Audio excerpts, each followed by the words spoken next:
बिल्ली, चूहा और भूतों का रहस्यमय मकान। घने जंगल के किनारे एक पुराना टूटा फूटा मकान था। लोग उसे भूतों का मकान कहते थे। सूरज ढलने के बाद वहां कोई नहीं जाता था।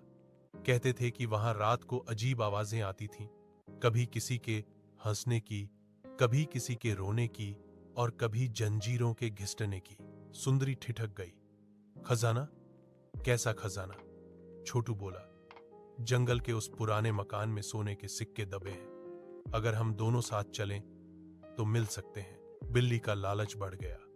ठीक है, उसने कहा, लेकिन अगर तुम झूठ बोले तो मैं तुम्हें छोड़ूंगी नहीं। छोटू बोला, पक्का वादा? बस तू मुझ पर भरोसा कर। रहस्यमयी मकान की दहलीज पर शाम ढल चुकी थी। आसमान में चांद निकला था और हवा पेड़ों के पत्तों से अजीब आवाजें निकाल रही थी। दोनों उस पुराने मकान के पास पहुंचे। दरवाजा आधा टूटा हुआ था। जैसे ही उन्होंने अंदर कदम रखा, फर्श चरमराया। छोटू कांप उठा।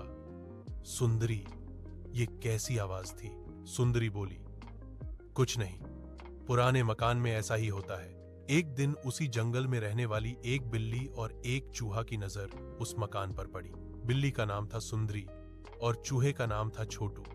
दोनों एक दूसरे के दुश्मन थे, पर उस दिन किस्मत ने ऐसा खेल खेला कि दोनों को साथ रहना पड़ा।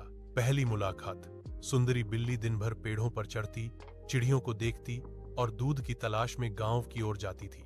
छोटू चूहा अनाज के दाने इकट्ठा करता और अपनी बिल में रखता। एक बार छोटू अनाज की तलाश में गांव के एक घर में घुस गया। वहां बिल्ली सुंदरी दूध पी रही थी। छोटू जैसे ही अंदर आया, सुंदरी ने आंखें फैलाईं। अरे, आज तो मुझे बढ़िया दावत मिल गई। छोटू डर गया और बोला, मुझ गरीब को